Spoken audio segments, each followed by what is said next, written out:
సుదీర్ఘకాలం పాటు జర్నలిస్ట్ కూడా జర్నలిస్టు. ఇప్పుడు రాజకీయాల్లో కొందరు ఏమంటారంటే నాన్ సీరియస్ పొలిటీషియన్స్ ఉంటారు.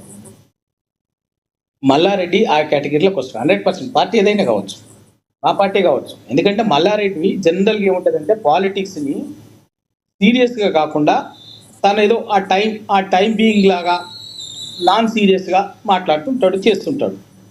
సరే, ఆయనకున్నటువంటి అనుకూల అంశాలు కొన్ని ఉంటాయి, ప్రతికూల అంశాలు ఉంటాయి కదా. అది కాకపోతే ఇంకో మాట కూడా అన్నారు, నేను రేవంత్ రెడ్డిని సీఎం చేసింది కూడా నేనే మాట కూడా అన్నారు. అంటే ఆయన బీఆర్ఎస్లో మంత్రి ఉండి ఆ రకంగా అంటే నేను రేవంత్ రెడ్డిని సీఎం చేసిన అంటే దాన్ని విధంగా చూస్తారు. సరే, నాన్ సీరియస్ అందుకే ఇప్పుడు దానికి రేవంత్ రెడ్డి గారు కూడా చెప్పాలి మరి వాస్తవంగా. ఎందుకంటే మల్లారెడ్డి గారి విషయంలో గవర్నమెంట్ మారిన మొదట్లోని కాలేజీల మీదకి పోయి కాలేజీల మీద ఇదే హైడ్రా అయిపోయి కూడా ఇది జరిగినప్పుడు అదే మల్లారెడ్డి గారు ఏమన్నారు, నా కాలేజీ ఖర్చు అయ్యి ఉన్నాయి మనం చూసినాం. కానీ మల్లారెడ్డి ఒక విద్యా సంస్థల అధినేత, ప్రజాప్రతినిధి అంటే కూడా మంత్రిగానే కూడా విద్యా సంస్థల అధినేతగా తనకు ఇబ్బంది లేకుండా ఒక డిప్లొమాటిక్ గానో జోయల్ గానో రకరకాలుగా నాన్ సీరియస్గా వ్యవహరిస్తాడే తప్ప ఆయన మాట్లాడే విషయాలు ఆ పార్టీ విధానాలని కానీ లేకపోతే ఒక పార్టీకి సంబంధించినటువంటి విషయాలను కానీ రిఫ్లెక్ట్ అయ్యేటటువంటి మాటలు కావాయని నేను వాస్తవం నేను ఒక జర్నలిస్ట్కి ఈ మాట సీరియస్ చెప్తున్నాను. ఎందుకంటే సమాజం కూడా ఆయన మాటల్ని ఒక నాన్ సీరియస్గా ఎంజాయ్ చేస్తే తప్ప సీరియస్గా తీసుకో. సరే, రేవంత్ రెడ్డి గారిని గతంలో ప్రతిపక్షంలో ఉన్నప్పుడు అరే గూట్లే అరే సాలే అనే వ్యక్తి అది కూడా నాన్ సీరియసేనా? ఇదే మల్లారెడ్డి నేనేమంటున్నా అంటే అందుకే నేను ప్రస్తావించలే, మీరు చెప్పిన మాట. మీరు అన్న శ్రీనివాస్ రెడ్డి గారు అదే మాట అన్నాడు. ఓపెన్గానే స్టేజ్ మీదనే ఆ మాట మాట్లాడిండు. ఇక మరి గూట్లే ఇంకేదేదో మాట్లాడిండు. అటువంటి అయినా మరి నేనే ముఖ్యమంత్రి చేసినట్టు మరి దాని మీద రేవంత్ రెడ్డి గారు చెప్పాలి. చెప్పండి అంజనేయులు గారు, మీరేమంటారు దీని మీద? రెడ్డి గారు సీఎం పదవి ఆశపడదనేది ప్రతి మనిషికి ఆశ ఉంటది. ఎందుకంటే తను ఎమ్మెల్యే చేసిండు, మంత్రి చేసిండు. తన ఆలోచన విధానం ఎట్టుంటే నేను పూలమ్మినా పాలమ్మినా ఇలా కోట్లకు అధిపతి అయినా, ఇలా ఎమ్మెల్యే అయినా, మంత్రి అయినా, ఎంపీ అయినా అని చెప్పేసి ఉద్దేశంలో నా దగ్గర ఫుల్ డబ్బు ఉన్నది, నేను ఏమైనా చేస్తా అని చెప్పేసి ఆశ ప్రతి మనిషికి ప్రతి ఆశ అనేది కామన్ గా ఉంటది. ఆ సందర్భంలో నేనెందుకు కావద్దనే ఉద్దేశంతో మరి మల్లారెడ్డి గారికి ఇట్లా దాని మీద సీఎం పదవి మీద ఆశ పుట్టింది కావచ్చు. దాని కారణంగానే తను ఎందుకంటే ఇవాళ బీఆర్ఎస్ పార్టీ ఇవాళ రేపు మళ్ళా మొన్నటిదాకా కవిత బీఆర్ఎస్ నుంచి వెళ్ళిపోయింది. తర్వాత ఇవాళ రేపు కేటీఆర్ గారు కూడా ఏదైతే కాంగ్రెస్ సంబంధించిన విషయంలో అరెస్ట్ అయ్యేటువంటి అవకాశం కనపడతా ఉంది. ఎందుకంటే ఏమనేది దాంట్లో ఉంచాలి కాబట్టి ఇవన్నీ ఉన్నాయి కదా. ఇవన్నీ అయిపోయిన తర్వాత నేనే ఇప్పుడు హైదరాబాద్ సిటీలో నేనే ఉన్నా కదా, హైదరాబాద్ సిటీలో అత్యధికంగా నేనే ఉన్నా, నాకే ఫాలోయింగ్ ఎక్కువ ఉన్నది, నన్ను ప్రజలు ఆశీర్వదిస్తారు అని చెప్పేసి ఆనందంలోకి ఇట్లా అతను నేను ముఖ్యమంత్రి అయితా అనే ఆశతోనికి ఇట్లా మాట్లాడవచ్చు. ఎవరు రాష్ట్రంలో ఎవరైనా ముఖ్యమంత్రి కావచ్చు, ఎవరైనా ఏదైనా కావచ్చు, అది వాళ్ళ వ్యక్తిగతం, వాళ్ళ అవసరాలను బట్టి లేకపోతే వాళ్ళ పద్ధతులను బట్టి వాళ్ళ రాజకీయంగా ప్రజలు ఆశీర్వదించిన దాన్ని బట్టి ఆధారపడి ఉంటుంది.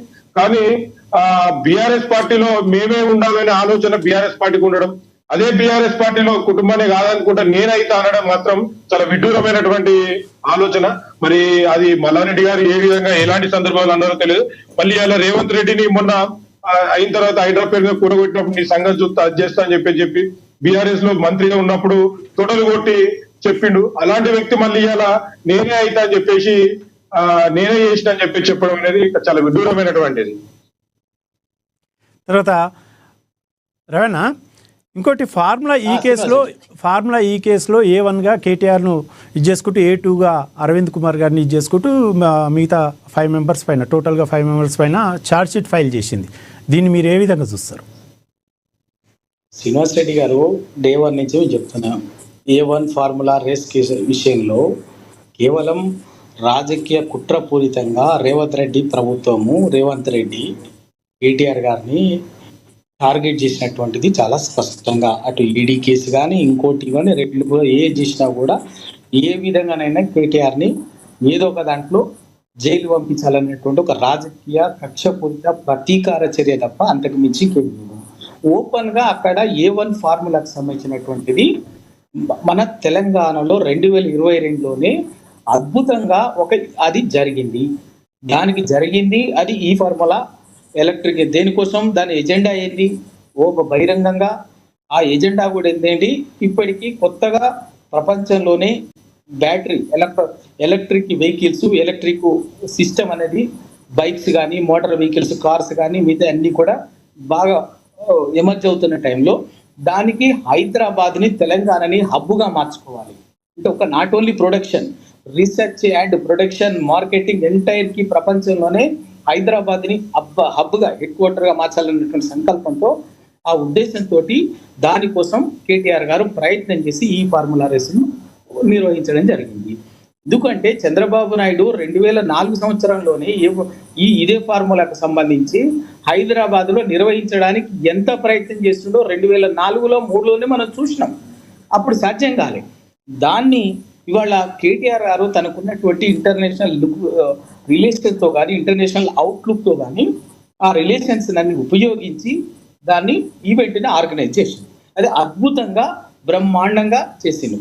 అప్పటి కేంద్ర ప్రభుత్వం నితిన్ గడ్కరీ గారు, మిగతా 5-6 మంత్రులు వచ్చి కూడా చాలా గొప్పగా జరిగింది, ఇది మా ముంబైలో కూడా కండక్ట్ చేసుకోవాలి అని చెప్పేసి నెక్స్ట్ రవి గారు ఇదంతా ఓకే కానీ నిబంధనలకు విరుద్ధంగా 54 కోట్ల పైచిలకు విదేశీ సంస్థలకు నిబంధనలకు విరుద్ధంగా నిధులు మళ్లింపబడ్డాయి అనేది ప్రధానమైన ఎందుకు అంటే దానికి నేపథ్యం చెప్తున్నాను. నేపథ్యంలో ఇక ఎందుకు అంటే నెక్స్ట్ సెషన్ జరిపే టైంలో ఎన్నికలు వచ్చినాయి. ఆ ఎన్నికల టైంలో ఎవరైతే దానికి స్పాన్సర్ గా ఉన్నటువంటి వాడు ఉన్నాడో అప్పటికి ఫస్ట్ దాంట్లో ఆ సంస్థ దీనివల్ల నాకు ఆర్థికంగా ప్రయోజనం జరగలే, తెలంగాణ ప్రభుత్వానికి ప్రయోజనం జరిగింది, దానికి జరిగింది, నాకేం జరగలేదని, ఏంటంటే నాకు ఆర్థికంగా జరగలేదని డ్రాప్ అయింది. అప్పటికప్పుడు దానికోసం మిగతా దేశాలు